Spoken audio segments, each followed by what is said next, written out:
Hello viewers, नमस्कार। आप सभी का पाथफाइंडर्स बैन एकेडमी पे स्वागत है। यूके गवर्नमेंट की तरफ से एक बड़ी कंफर्मेशन आ रही है कि एक्सट्रीमिज्म को लेके जो डेफिनेशन है उसको अब यूके गवर्नमेंट एक्सपैंड नहीं करने जा रही है। ये वहां के एक मिनिस्टर के द्वारा पब्लिकली इस चीज को कंफर्म किया गया है।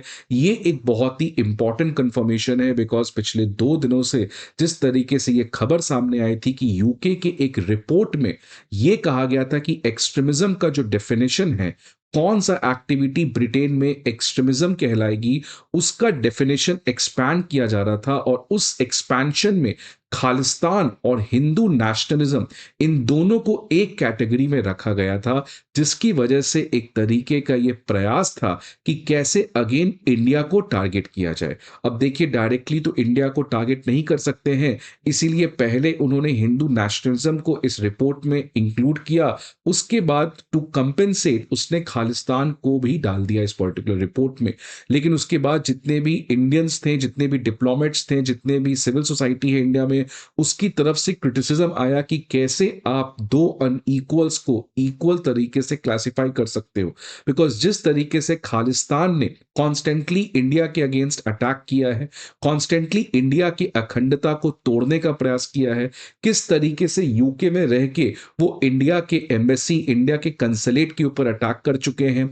लेकिन दूसरी तरफ हिंदू नेशनलिज्म को कैसे आप सेम क्राइटेरिया में डाल सकते हो, इसकी वजह से इंडिया यूके के रिलेशन जो हैं वो सिग्निफिकेंटली डिक्लाइन हो सकते थे। लेकिन अचानक एक पब्लिक कंफर्मेशन आता है और उस कंफर्मेशन में कहा जाता है कि ये रिपोर्ट में जो भी चीज कहा गया है ये कोई भी ऑफिशियल नहीं है, हम एक्सट्रीमिज्म के डेफिनेशन को नहीं बढ़ाने जा रहे हैं। तो यही न्यूज देखिए क्या था कि रिपोर्ट के हिसाब से खालिस्तान मूवमेंट और हिंदू नेशनलिज्म दोनों को एक नए फॉर्म ऑफ एक्सट्रीमिज्म की तरह यूनाइटेड किंगडम में जोड़ने की बात हो रही थी। ये एक खुद के सरकार के रिपोर्ट को लीक किया गया था, उसके हवाले से ये खबर आई थी।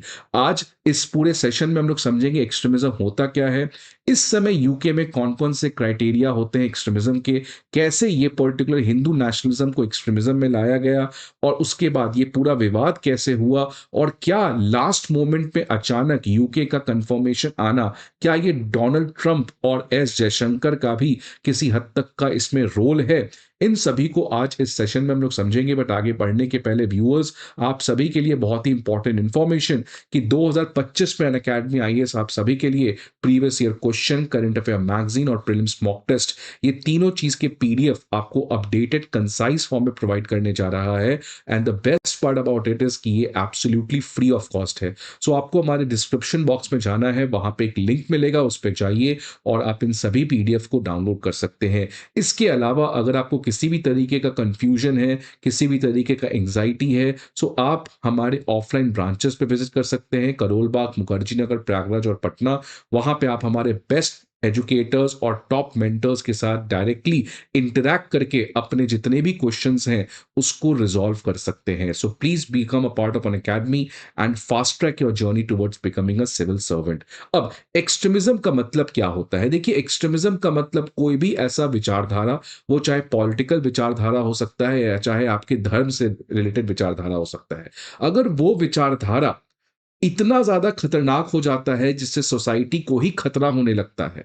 फॉर एग्जाम्पल, अगर आप किसी विचारधारा को चाहते हो और उस विचारधारा के लिए आप बेकसूरों को मारना स्टार्ट किए, आप पुलिस को मारना स्टार्ट किए, आप पार्लियामेंट पे अटैक कर दिए, या आप किसी भी तरीके से सोसाइटी के अगेंस्ट वायलेंस करना चाहते हो, या किसी तरीके का आप रैडिकल चेंज लाना चाहते हो, तो उसको हम कहते हैं एक्सट्रीमिज्म। सो आप अपने विचारधारा को मान सकते हो, आप अपने धर्म की विचारधारा को मान सकते हो, आप अपने पॉलिटिकल विचारधारा को मान सकते हो। बट आपका पॉलिटिकल विचारधारा अगर आपके लिए सही है तो किसी और के लिए उसकी अपनी पॉलिटिकल विचारधारा भी सही है। लेकिन जब आपको यह लगता है कि आपकी ही विचारधारा सही है, बाकी सबकी गलत है, और उस केस में आप अपने विचारधारा को आगे ले जाने के लिए वायलेंस करते हो, देश की अखंडता को तोड़ने की बात करते हो, तो ऐसे एक्टिविटी को हम एक्सट्रीमिज्म कहते हैं। और इसका बेस्ट एग्जाम्पल है इंडिया में लेफ्ट विंग एक्सट्रीमिज्म, जिसको हम नक्सलिज्म भी कहते हैं। तो इनकी जो विचारधारा है कि एक स्टेटलेस सोसाइटी होनी चाहिए, एक क्लासलेस सोसाइटी होनी चाहिए,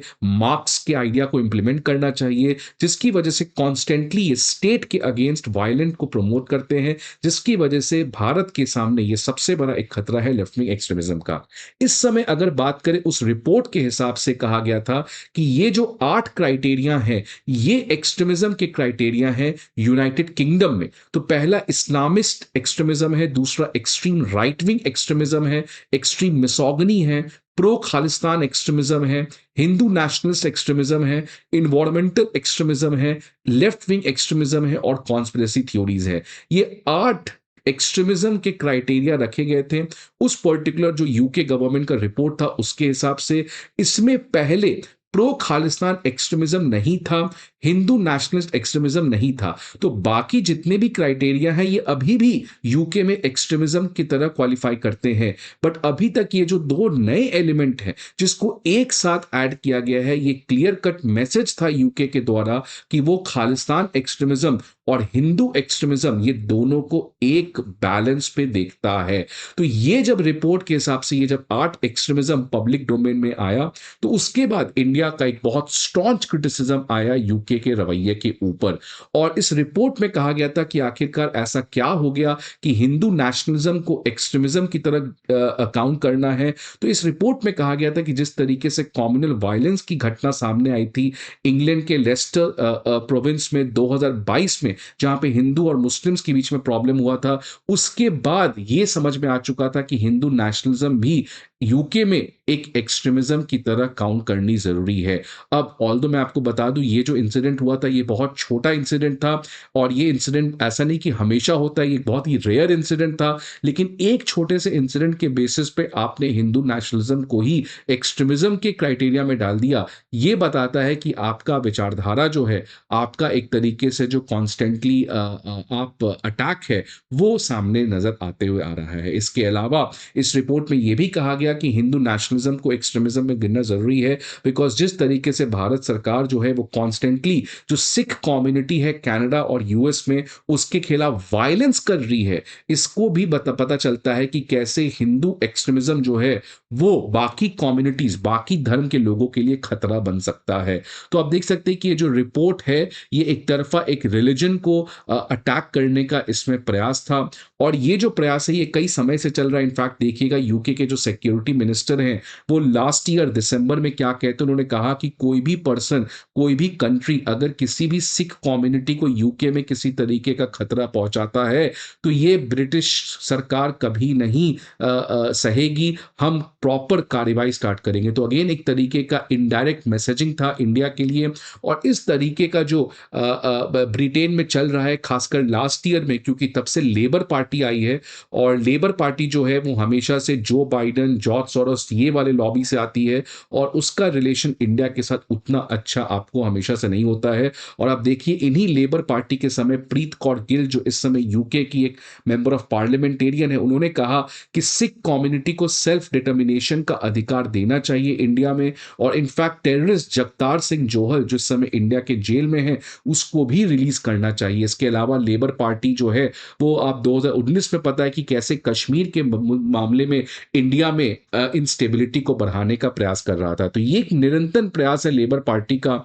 और किस तरीके से इस रिपोर्ट में भी हिंदू नेशनलिज्म को लाया गया ये बताता है कि लेबर पार्टी जो है वो कितना ज्यादा खासकर करंट गवर्नमेंट के ऊपर अटैक करने का प्रयास कर रहा है। अब लेकिन फाइनली ब्रिटिश गवर्नमेंट की तरफ से वहां के जो होम ऑफिस मिनिस्टर हैं डेन जार्विस, उनका ऑफिशियल कंफर्मेशन आया है कि कोई भी एक्सट्रीमिज्म के डेफिनेशन को एक्सपेंशन करने की बात नहीं है। ये जो लीक डॉक्यूमेंट है ये सरकार की नीतियों को सही तरीके से नहीं जायज करता है।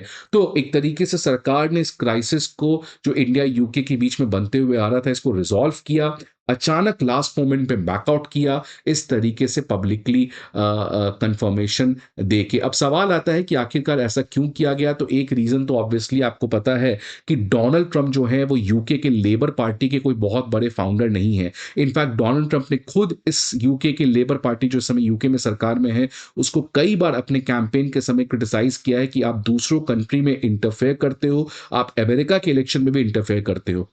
और रिसेंटली आपने देखा कि कैसे एस जयशंकर जब यूएस गए थे, वहां पे वो secretary of state Marco Rubio से मिले, वहां पे भी उन्होंने खालिस्तान के मुद्दे के ऊपर अपनी रेड लाइन ड्रॉ की, कहा कि जो भी लोग इस पर्टिकुलर इंडिया के कंसुलेट जो सैन फ्रांसिस्को में अटैक किया था खालिस्तानियों के द्वारा, उसको अकाउंटेबल करना बहुत जरूरी है। तो एस जयशंकर ने भी अपना पहला मीटिंग जब डोनाल्ड ट्रंप एडमिनिस्ट्रेशन के साथ हुआ, तो वहां पे उन्होंने खालिस्तानी को लेके काफी ज्यादा सीरियस अपने रेड लाइंस को ड्रॉ किए। तो अगर आप देखिएगा डोनाल्ड ट्रंप का आना और एस जयशंकर का इस तरीके का एग्रेसिव बिहेवियर खालिस्तान को लेके, ये जरूर यूके के लिए एक मैसेज गया होगा कि इस तरीके से अननेसेसरली इंडिया के साथ अपने रिलेशंस को कॉम्प्लिकेट नहीं करते हैं। और इसी की वजह से लास्ट मोमेंट आज ही इस तरीके का बयान आया है कि कोई भी एक्सट्रीमिज्म को लेके जो डेफिनेशन है उसको हम एक्सपैंड नहीं करने जा रहे हैं। So that is a good thing. इससे हमारा क्राइसिस जो है वो इमीडिएटली सबसाइड हो चुका है। आपके क्या व्यूज हैं इस पर्टिकुलर चीज के बारे में? Please let us know in the comment box.